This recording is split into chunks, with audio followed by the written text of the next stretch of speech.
Hello, everyone, and welcome back to the Dorado Show. We thank you all for listening, and we just want to let you know that in this episode we had little audio issues, so that's why it took a little longer to push out, and it was also my birthday. So anyway, it's all about the content here, but we'll be back turning these things out weekly, and we hope you enjoy this one. Hello, everybody. Welcome to the 5th episode of the podcast.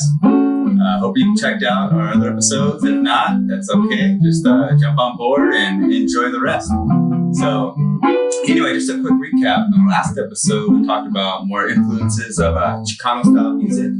And this one, we're going to get into more jazz side. So we'll call this the jazz edition. And it also includes some of our Latin jazz favorites. So I hope you all enjoy. Thank you. All right, Dad. Love the intro. Yeah, so. All right. Right there. This down. All right. Very good. I think, just kind of made a quick introduction, about what this podcast is going to be all about. Going to jump into some of the jazz side and influences and some of your experiences. And then you can jump into whatever else you want to say. So how's it going? Yeah, pretty darn good. Another great day in paradise. That's right. Oh, yeah. Beautiful day. This ain't no toe tag. I'm all right. Yeah, exactly. We can still talk. We can still walk. That's right. Yeah. Before I started out on the jazz stories, I did get a chance to go ahead. Going back to Johnny Otis. Now, I did get a chance to talk to Johnny Otis and everything else, but I never did really mention the place or anything like that. But, it was an exciting adventure for me. And I did get a chance to visit with Johnny Otis. And by chance, I actually ran into Rose Hamlin, who was actually Rosie in the original. So I got a chance to talk to her also at the same time. I was at a reunion. Johnny Otis would come down every, maybe about once a year, come down and check out his fans and everything. This is later when he retired from everything else. And he ended up going up to Northern California he had his own apple farm. And so he'd come down here and say hi to everybody and check in with everybody. And so we were fortunate enough to go ahead and see him at Benally Park over in San Dimas. Nice. And it was just really, really fantastic because here's a guy that I wish I had a conversation with, and here I am talking to him. I think he signed a book of mine and all that kind of thing. And I do want to bring up one point over here. I was fortunate enough to go ahead and. I guess I pulled that out there too far, but here's the kind of lineup John had for his reunion. So he had James Brown and the Drifters, and that was his gathering once a year to go ahead and showcase some of the other talent out there. And, you just can't beat that. Johnny was just a master at everything. Right. You got the signature as well. Here's our front logo. So this is back in 97. You see. Yeah. Is this the last time? Yeah, I think that was the last time I'd seen him. And, I had a chance to talk to him. So it was really quite a wonderful event and a wonderful meeting. And plus that, he was just so gracious, to talk to you, everything else. Yeah, so he lived down the street from you, right? Back in the old days, that's where the Otis group would be. Now, I don't know 100% if he lived in that house or was it part of the band house. But I just knew that I couldn't go over there else. That's right. It's just, the parents were pretty darn strict back in that day. Remember I mentioned that. The Board of Education was readily available. Yeah. That's right. No timeouts. But anyway, so then he'd come by here, and then I wrote down here a little note. He'd come to visit his fans, but at the same time, the rule of arts. If you love something long enough, it'll come to you.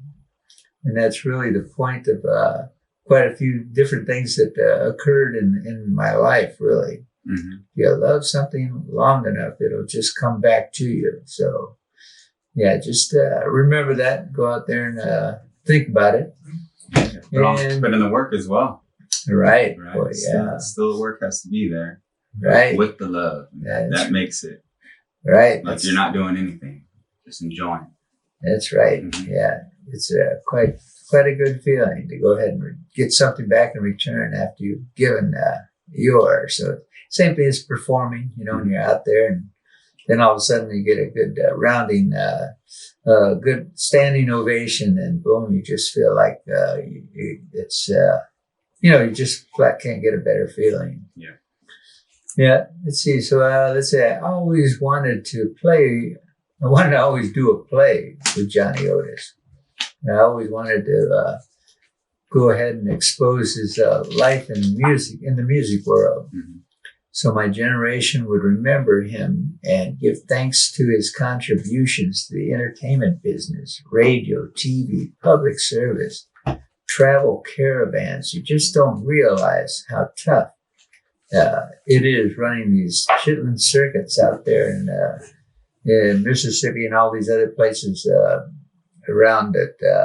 You have your one-nighters, just to get gas money or food money and take off to the next place. And it was just, you never know what you run into. It's really tough on the road. What was that date range in that time, you would say?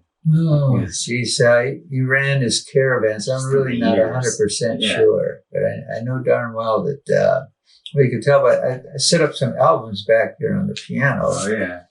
And he'd bring a whole busload. Now, picture you are in mid-America. I'll call it, I call it Mississippi, but whatever, Alabama, Georgia, etc. Right. But here you are with a caravan of musicians. And you had to stop. Your road manager wanted you to stop there to make some money. And plus that, take a break. And then all of a sudden you come into a place it's a pretty red place, and it's just, it's back then, like I said, it's pretty segregated. When you hear the song, Strange Fruit by Billie Holiday, think about where Johnny Otis took his caravan and how cautious he really had to be. And it was so lucky that he was part Greek because he was pretty fair skinned. You could tell by the pictures back here on the piano here. But it was extremely dangerous. And then his object was to go ahead and travel most, different areas in the South and bring music to people that so he could tell a story through music. And being music is a common denominator to the world, then he'd go out there and then he'd let people feel like themselves. Because now picture yourself being held down all the time. And then all of a sudden, here comes some music that you like. Here comes a group of people to uplift your spirits. Right. And that's what he did to everybody. So you made yourself, made people out there feel like they're worth something. When everything else saying that you're not worth much, one monkey don't stop no show kind of attitude. But here you are with this music that you love and everybody else loves, and it's very good to go ahead and boost your feelings so that way you can go ahead and remember your past with some of the music, and then plus that go ahead and plan for a better future for yourself, because now you have a light at the end of the tunnel. And then when you see all these musicians out there dressed up and carefree and all that kind of thing, even though they're extremely tough lifestyle. But it's just it's really paying tribute to Johnny Otis would be great if I could work together and get a play going. But maybe after this podcast, then eventually I'll have enough energy to go ahead and pull the strings to go ahead and get somebody together to book me up with a play. Yeah. Do you hear that, Barbara? Barbara Morrison? Yeah. Just looking at one of these albums over here, and I said, Johnny Otis introducing Barbara Morrison. Well, Barbara Morrison, by the way, she's extreme. She's like Johnny Otis, but a female. Mm-hmm. And she's a jazz person, blues person. And she takes care of the Leimert Park area in LA over by the Crenshaw district. Mm-hmm. And that playhouse, I think, was named after her now, I think. And, I remember seeing her singing over there. She sings everywhere because she's a real doer. She goes out there to help the community. She puts everything together. She's, a spirit of America, really. And I remember, that time we seen her up there in Monterey Jazz Festival, Jazz and Blues Fest. And nicest person. And then I think the last time I seen her was maybe 2 years ago over in Long Beach. Mm-hmm. And she was doing the Long Beach Blues Fest, working with Bernie Pearl and my favorite guitar player, Big T. I love Big T, but, God bless him. He's in a better place playing someplace else. But anyways. So you got to talk to Barbara? Yeah, we had a chance to go backstage and talking to Barbara. Oh, you did? Uh-huh. Bernie and Pearl used to be my guitar teacher back in the old days. Say that, yeah. And so, part of the KLN group, 88.1. That's right. Plug for you. Yeah. All right. Yeah. But anyways, Mm-hmm. Well, spent a lot of time at that station. Right. Yeah.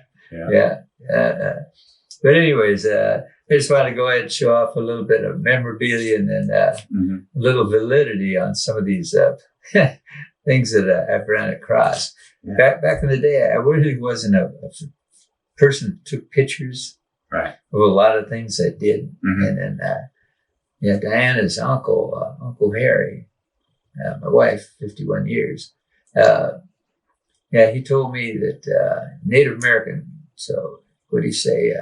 We don't believe in pictures. You take a picture with your mind, and then you keep that in your mind.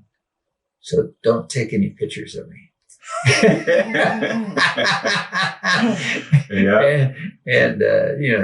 Right. Of course, Native American. That's right. Yeah, it's old school. So you gotta respect them. And then later on, that's the way I was thinking about it because I was trying to groom myself into that kind of philosophy. And so I never took pictures. I didn't take autographs.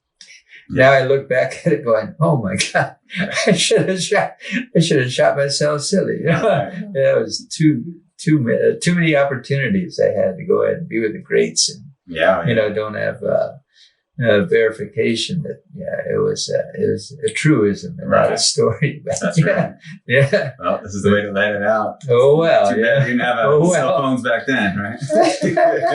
There's all kinds of stuff going on. That's right. Yeah. Today's world is, you shoot your dog. You and your dog. Yeah, that's right. Everybody likes seeing puppies online. That's right.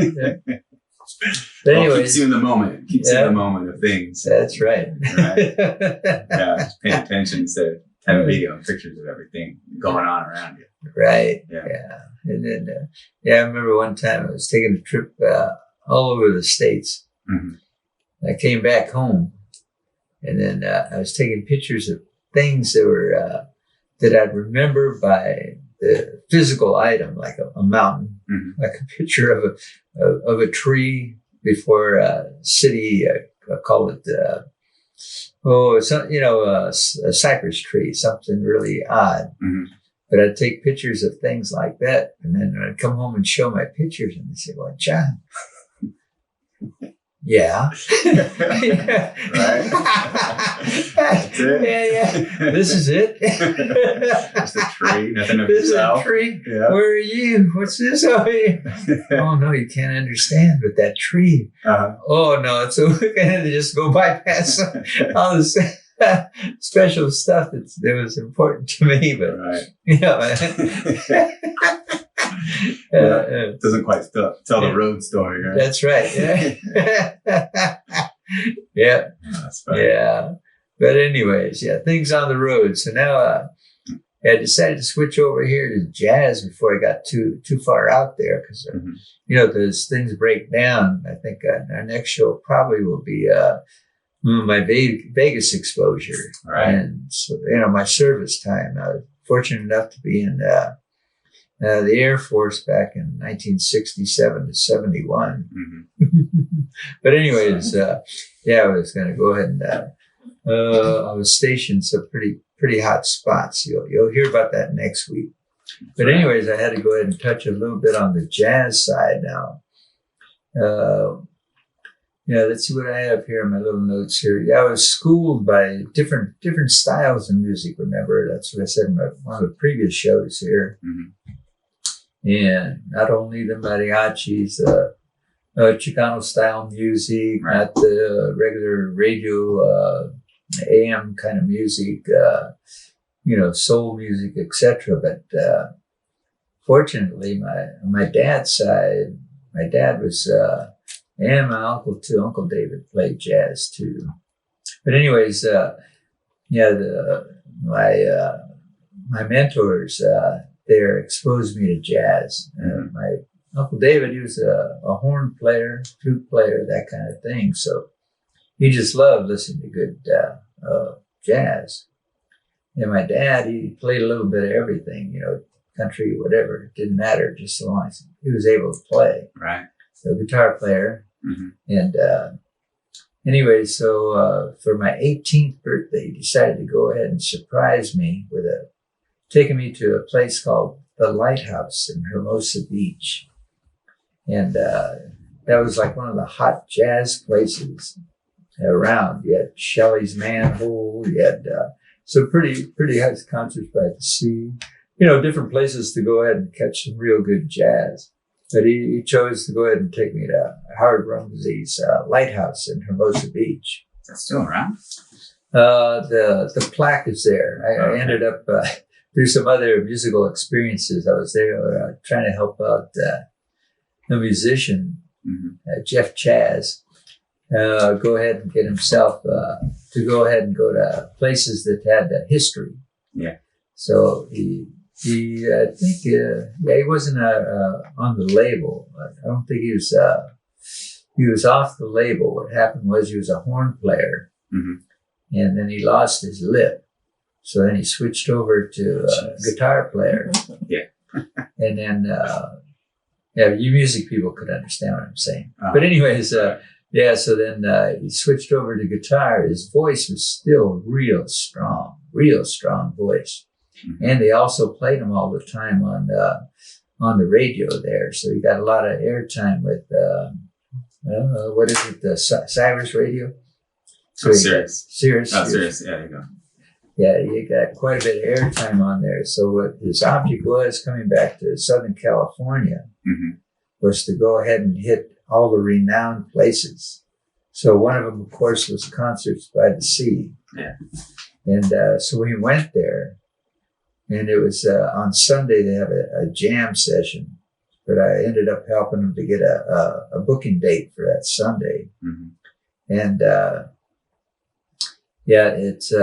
it's still there, but it's sad to say. Yeah. You go over there close to the other side of the bar, and all there is a plaque. No more live music there?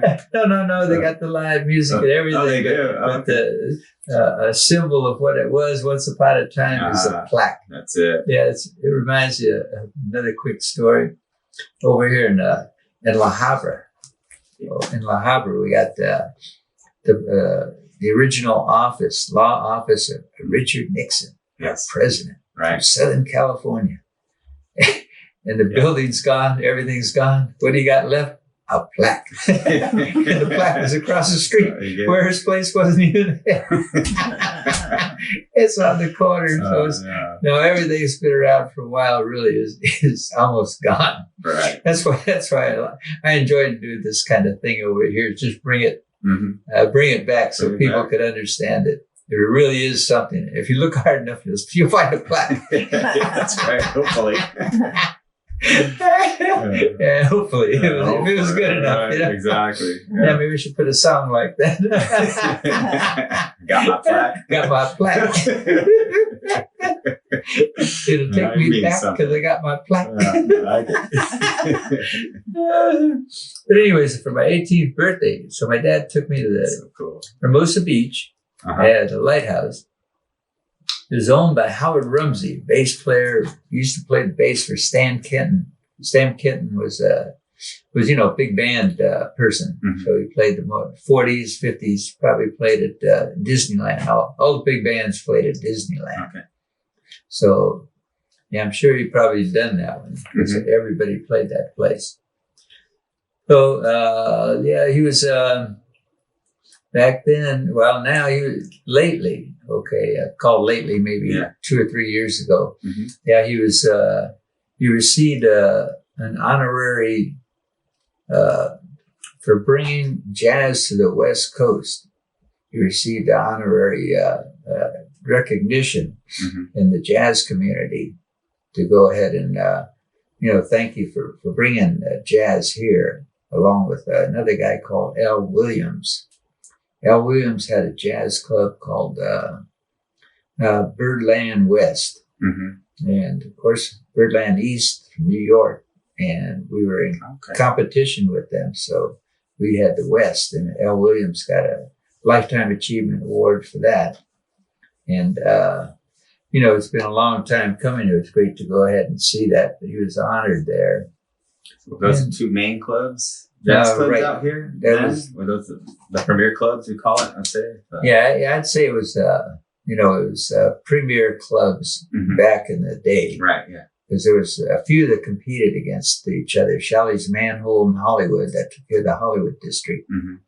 Then the Beach people, there was Howard Rumsey's. Right. Then L. Williams, when they were building up Pine Street over in Long Beach. Sure. Then that was his district. So each place. And then Kenny Burrell tried to put one up over in Kenny Burrell, famous guitar teacher at UCLA. And I remember talking to him back in the old days. But anyways, his place was over by Huntington Beach because it was Orange County. Okay. So then everybody had their spots. So it was like a territorial kind of thing. So sure. And then that brought in, when a talent would come in, you want to book these guys. They come in for one gig, it's not going to make them any money. So what you have to do is try to hit the spots that are out there. So it's just like you might have a four club setup. So that way you got for sure. Thursday would be great. Friday, Saturday, and maybe Sunday. Right. So that way you'd have the money to go ahead and continue on to another place, sell your wares and whatever. But that's basically the way the places run. Yeah, the local circuit. Right. Yep. And so that's basically what jazz is. Jazz is a hard item for people to comprehend because you have to be a little bit sophisticated in your mentality when you go ahead and listen to the different kind of structures that are in jazz. Sure. Yeah, so it's just it's not for everybody, but thank goodness I was exposed to it. I didn't tell you who my dad brought me to see. That was at the Lighthouse. Yeah, at the Lighthouse. Who was it? Yeah, a Brazilian guy named Bola Sete. If you take a look at YouTube and then you go ahead and check out this Bola Sete, let's see what's anyway, if you go out there and check Bola Sete's music, you'll see that this guy, a Brazilian guy, and back in that time frame when my dad took me, it was the lady from Ipanema. So there was a Brazilian style, samba style music. And my dad was into a lady from Ipanema, so he wanted to hear that style. So then, now it's probably the reason we went to go see Bola Sete. And it was just when I checked them out to go ahead and see who I saw, I was going. I told the wife, said, "Oh my God, my dad took me to this guy is so far out. And then her comment was, no wonder you play so fast. She always complains about it. I play too quick. But, it's just the passes are just, they're there so then the fingers fly. But, when Mitch Dow called me, he said, hey, Lightning, what are you up to, man? Mojo Profits. Hey, Lightning. That's funny. But anyways, so it goes back then. Oh yeah, right. So it goes back to my first exposure that way. So, right. Yeah, my dad's teacher was Danny Diaz from East LA side, and he was part of the Chico band. He was actually Chico in the band. Okay. And he was Latin jazz, rock and roll, a little bit of everything. But I remember, in case I couldn't go with my dad out to some of these jazz places, then he'd go, and they always used to make sure they went down to Venice Beach at the very end of, I can't remember what the name of the street was, maybe Washington or something, wherever it ends. Yeah. And you're right there in Venice. Right there's a club. It wasn't a club. It's a hamburger place, and they played music in the club. But you'd always go down there to go see this trombone player. This trombone player was hot. I mean, real hot. He played New Orleans hot. It was just like, from the West Coast, we don't understand too much about the expressions of wind instruments. Sure, the horns. And then you head out towards New Orleans and Kansas City and St. Louis and some of those other cities there. Their horn players are explosive. Of course, we still have good horn players. I mean, masters, but over there it's just I don't know. It's in the water, I guess. What's that? Everywhere. Oh yeah, playing on the streets. Oh yeah. I went to New Orleans. That was amazing. Like, your tuba is your bass player. Oh yeah, that's right. Yes. Yeah. Oh yeah. See, that's it. That's all you need. The good stuff. Yeah. But anyways, so along with this quick story here about Howard Rumsey, you did go ahead and receive the Lifetime Achievement Award.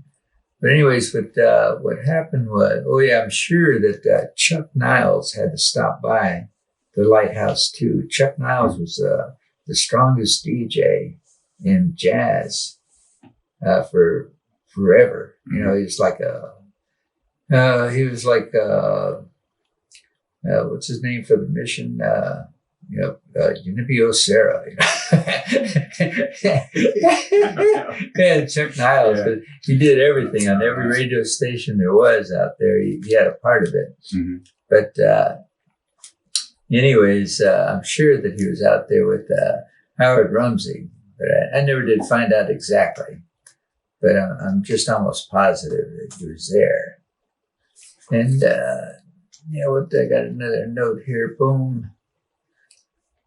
Yeah, let's see. Okay. So, anyways, Howard. Chuck Niles did also work on 88.1 KLON jazz station. Yes. And then along with him, then I got to give a shout out to a couple of people on that particular station. It's not on my notes right here. I guess I give it to him later. But anyway, okay. Yeah. But for right now, when you went inside Howard Rumsey's place, he'd go ahead and have you buy 2 drinks. It was a 2-drink minimum club. So those 2 drinks. Yeah, so we're getting back. So stuff said, we're getting back to the Lighthouse, right? Right. I'm sorry. We're back in the Lighthouse. Lighthouse. And I had to backtrack. Kind of paint the picture of how it went back in the day, right? Right. Yeah, it was like benches all the way across. And then they had a little rail. And a little rail there, you put your 2 drinks. Then you'd sit next to somebody you didn't know. And so they just packed everybody in like that. But you paid for the 2 drinks as soon as you sat down. So that way you didn't have a drink and then later on they'd bring you another. Instead, you paid the 2 up in front. This guy was really slick, Howard. Pretty smart, yeah. Oh, yeah. Get away with one. Sometimes. Bring it on. No, this guy was slick, yeah. Sure. But, that's the way it is. And then, So the real beauty behind that, though, was, and I remember, Terrence Love over in Fullerton. He had a place there. What was the name of that? Steamers. Steamers. Yes. He had steamers, and his way of running things were similar to Howard's. So I guess it's just like, in order to make money, you got to go ahead and get the iron while it's still hot, or else you're not. Right. But anyway, so that's the way Howard ran it. And then you'd sit next to somebody you didn't know. Mm-hmm. So then while you're waiting around for your drinks and everything, then you end up talking to people next to you. Sure. Yeah. And they're all part of the same kind of music. Mm-hmm. So then next thing you know, you end up talking jazz to the person next to you. So now all of a sudden you ran into a friend. Mm-hmm. So now next time you go to a club and you see that friend, all of a sudden there you are, boom. Yeah. And then from there it just multiplies. So that's cool. Getting the community. That's right. Oh yeah. So it's really, really, really good the way you had it set up, and then you knew that it finally grows. Right. So that's the whole. It's a good strategy. Yeah. Right. That's how Steamers was like too. Right. Right. Tables set up and long tables. Yeah. Coach four chairs. Yeah. And you had two people. Why waste those other two seats? Then all of a sudden there you are sitting with some stranger. But your common denominator again, music. Right.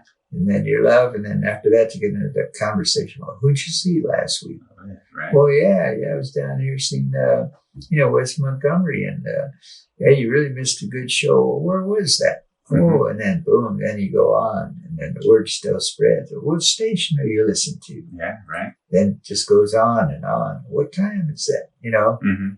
So. Yeah, it's really a good way to go ahead and pass the word on. So definitely, Phil, good experience here with the club and learning somebody about Brazilian style of music, and it's just the expressions, everything. You got to look at it on YouTube, and you can see the feel that this Bolosete had. Bolosete, that's it, right? I haven't looked that up either, so. Yeah, real good. My thing too.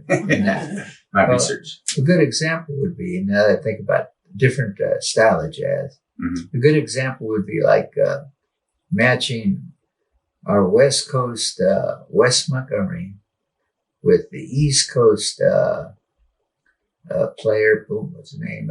Green, something Green. Oh, I can't remember his first name right now. Oh well. Anyways, but. We have two different stylings depending on the region that you live in. And so that's what's really happening too with the jazz community and everything else. Al Green, Herbert Green, played all the West. Yeah. 27 years old. Killer. But anyway, he played over there. Les Paul circuit, yeah. All right. Friday circuit. Yeah. There you go. Got the big boys. Yeah, for sure. Yeah. Speaking of Les Paul, I did run into Les Paul one night. Remember over at House of Blues? Yeah, he came in and did a show and shook my hand, gave me an autograph. Then this other guy that I used to go ahead and see all the time over at Cozy's there. I mean, not Cozy's. Santa Monica. Harvell's. Yeah, there you go. Yeah, he brought in his Gibson. Maybe it was a 1949 Gibson because it was a double cutaway and it was red, so it was like a SG style. That was the first. It was a Les Paul SG, and I was going, "Oh my God!" And then I remember he brought it up there and he signed it. I was going, hail. Absolutely. Yeah. But yeah, there's a lot of excitement in jazz. Yeah. But right place, right time, really. It's all about timing. Yeah. You gotta be there. Yeah, you gotta be there. Right. Can't be sitting there switching channels on TV. That's right. Yep. But anyways, let's see, where was I? I was over at the 2 drink minimum place, Howard Rumsey's. Yep. You got Yeah. Oh yes, this Brazilian guitar player, Bolosete, back to him. And he played along with Dizzy Gillespie. Yeah. You got to look up Dizzy. You know, when he blows his horn, his cheeks get so big, he looks like a frog going to blow up. That's Dizzy. Right. He's actually the one that brought the Cuban music over to the United States. He merged the two together. Really? Dizzy Gillespie would go over there and play. And he was, you know, one of the few people that had access to go back and forth after Castro and what's his name? Kennedy had that dispute about, you know, dropping bombs on us or whatever. Cuban Missile Crisis. You know? That little thing. Yeah. Cold War. There's this guy. But anyways, yeah, so he played along with Dizzy and then Vince Guaraldi. Now, Vince Guaraldi, I know every year you hear Vince Guaraldi. Vince Guaraldi was a piano player for what's his name? Peanuts, the Christmas show, Charlie Brown. Charlie Brown's Christmas. He's the one. You hear the piano player in the back, that's Vince Guaraldi. So Bolo Sente was not a slouch. Sure. Yeah. That's too good. Yeah. Oh, yeah. Fun fact right there. Oh, yeah. Big stuff. Yeah. That's good. Yeah. Yeah, let's see. Okay, let me look down here. Boom, boom, boom, boom, boom. Oh, yes, he played on, that's Bolo Sente. He played on Fantasy Records. And the song you should really check out is called Tour de Force. Try that one out. It's a short one, maybe 5 minutes long, but you'll see the expression and everything. That's what's on YouTube today. So, yeah, if you want a treat, go check him out. It's outrageous. All right. Yeah, and I got a sad note over here, I guess. I had, this is sad. In a way it's sad, but in a way it's not. Anyways, my cousin, Charlie's son, he was a smoking guitar player. And, one thing, I guess my dad must have lent Charlie, my uncle some cash and for collateral. I know my dad probably didn't really want collateral, but anyways, he gave my dad a guitar to hold for him, and this guitar was a Brazilian guitar made for who was it made for? I always have a hard time saying it. Lorendo Alameda. Lorendo Alameda was part of the LA4. And this Brazilian guitar was made by the same maker that made his guitar. And it was the prettiest guitar I ever played. But of course, it was, I didn't want to play it too much, but because I was holding it for my dad too. And it was so sweet, made out of Brazilian. And those kind of instruments there, I don't believe they're even legal to make them anymore. The wood is endangered species area. Oh, really? And so if you take that kind of guitar over to Europe, you'll never get it back. It's gone. Jeez. Yeah, word to the wise, don't take your good stuff. Get bashed up. Yeah, those Mexican fenders are good. That's right. Take them overseas. Don't worry about it. And same way with Epiphone. Yep. But anyways, so that guitar over there stuck with me. But then after my Charlie had passed, and then my dad had passed, and I gave it back to the family. Yeah. And then I remember one time I was I was a music major for a while over at Fullerton Community College. And my cousin was taking the same class, and he aced it in, I think, maybe 2 weeks, the whole semester. He was a good player. He was a good player. Yes. But our target was, back at that time, at least my target was, and I'm sure it was his target, we wanted to go ahead and get the same guitar teacher that was teaching jazz guitar at the school, but he was part of the Get Institute. So Guitar Institute in Hollywood. And that same teacher was teaching over at Fullerton. And then, it was pretty exciting to go ahead and get in on that particular class. I'm sure my cousin made it, but he's a piano player too, singer. He did all the pro stuff. So wow. I didn't feel bad about sending the guitar off to rightful owners and special handmade and everything. But I remember. Now I look back and I'm going, right. I wish I could play that thing again. Yeah, and there we get a sweeter sound than that. I look at everybody else and go, this is junk. Right. Plays itself. Yeah, remember that one? Yeah. Oh yeah, Fender Stratocaster. Oh yeah. Yeah, remember that? Oh yeah. Yeah. Ooh, that was so good. It does play itself. Mm-hmm. But anyways, yeah. So I sent that guitar off to the family, and then sure they're playing someplace somewhere. We lost touch with each other as time goes on. Mm-hmm. Yeah, usually I'd never worked a 40-hour work week in my working career. So it's like, it's always been over 40, right. 40, 50. And the rest of the time it's hunting down music and following good players and raising a family. So it was really tough to go ahead and do all the above. Right. Yeah, no time to relax. Yeah. Save that for another time. That's right. Yeah, let me see what else I got here. Let's see your other story you got on Howard. Now here we are we're back on Howard Rumsey again now. Okay, now this particular story was that as a job here after I got done, I was in the computer business for a while, and then later on I switched to different jobs here and there. This particular job here that I figured I'd be only there I was looking for real estate. Mm-hmm. So I figured the best way to do that is to drive one of these buses, shuttle buses, around Orange County so I could find out what's really out there. So then I was going to only do it for about a year.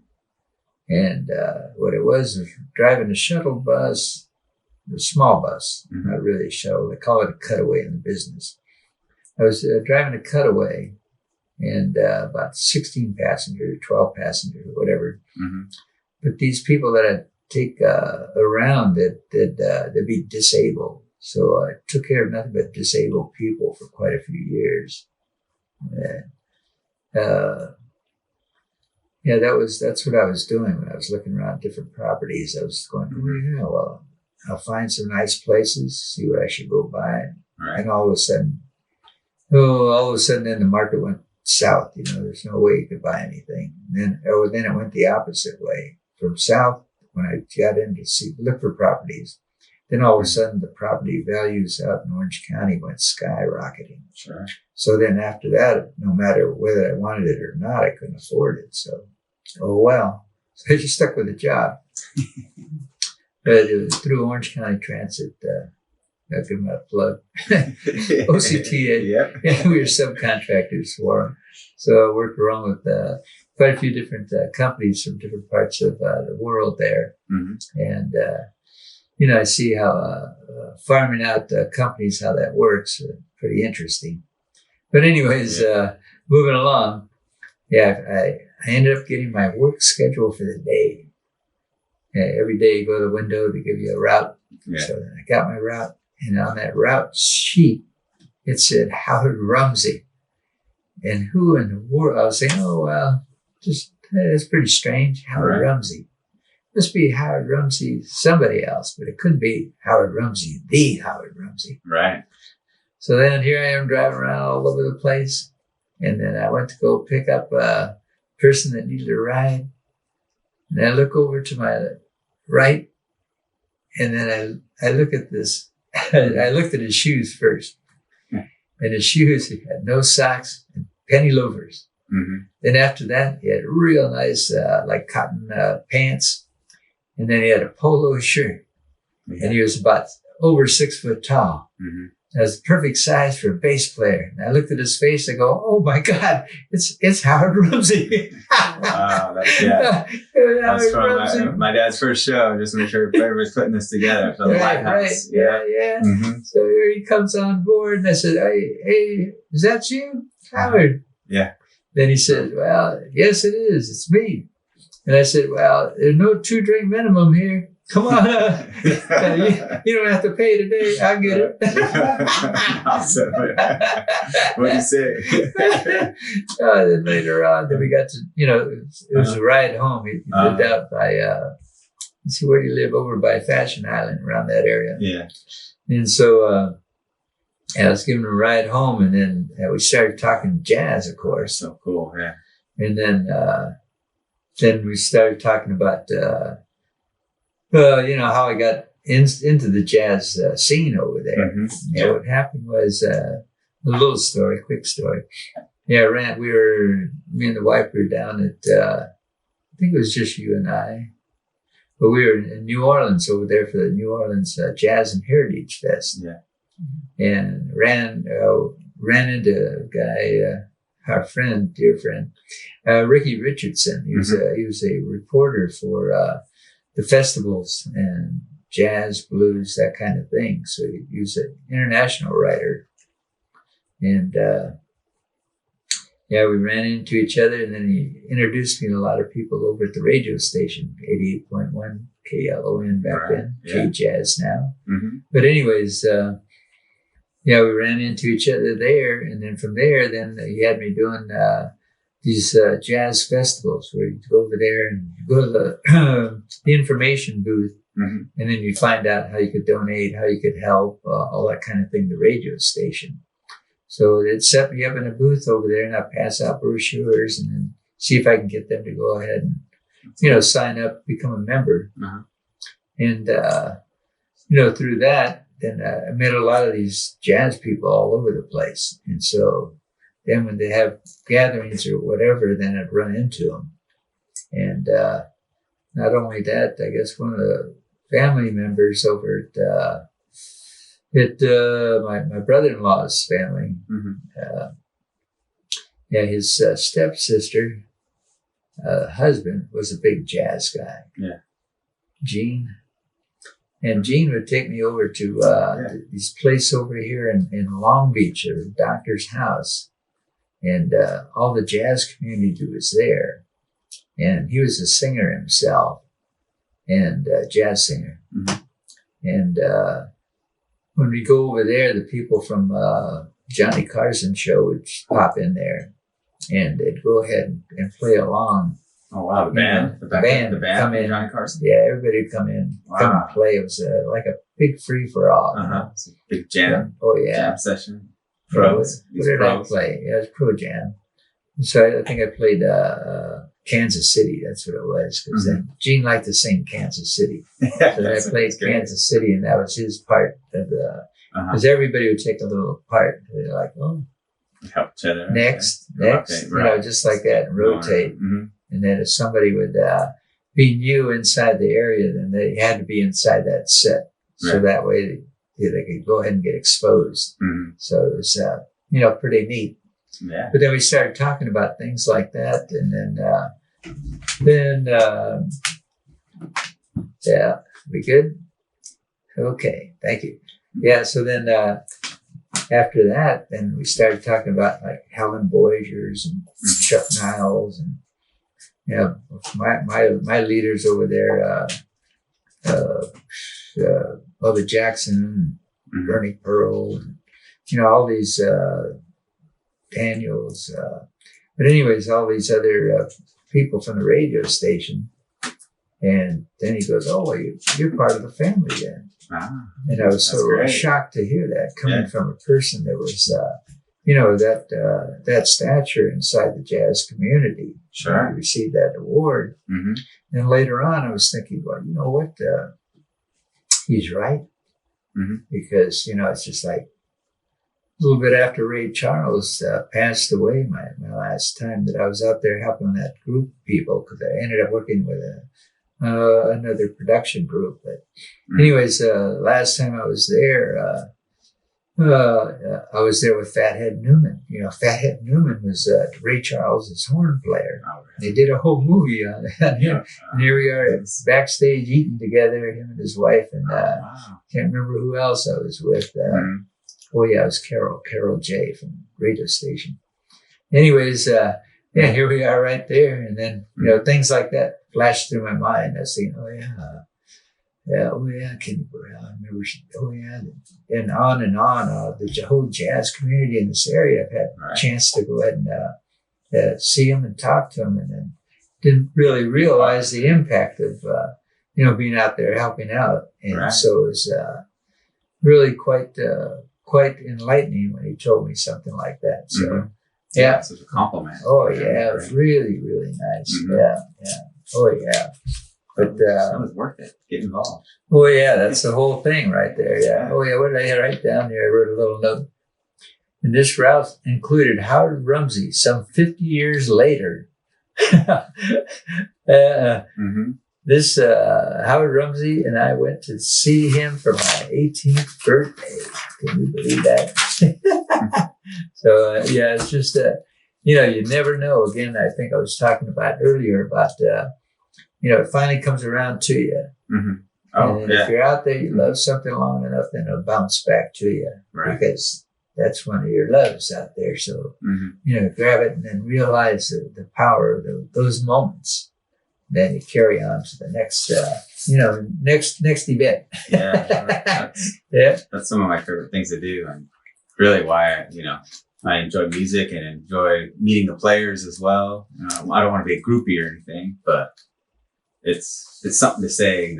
I enjoyed your music. Oh, thank you so much. I think that because I've been on both sides playing in the band, and to hear that from others, it means a lot. Sure does. Yeah.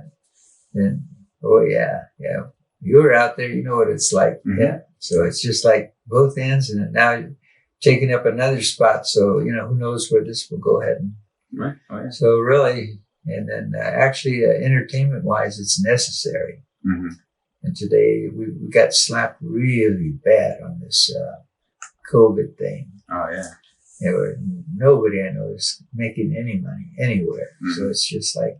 I can't wait until finally we're out there to go ahead and expose ourselves again. I hope everybody goes out there and does it in a big way. So, that's right. The explosion. Yeah, it has to be. Yeah, it has to be because the whole we're stifled. Yes, and that's the world. That's not just U.S. That's the world. So really, boom.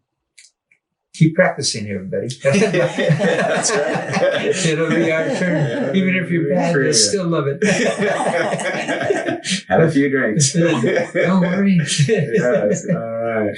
Okay. Well, I think, son, I'm going to have to go ahead and close that out. And then maybe next time we'll get on a little bit more jazz. But more jazz, yeah. Finish off. Are you sure my first time with my dad taking me out? Yeah. My 21st, I was pretty monumentous moment. Yeah.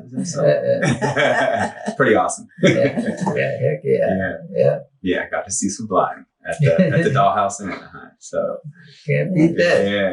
That was so random. But we'll share that story in another podcast. All right. Excellent. Well, very good. Yeah. Wrap this one up.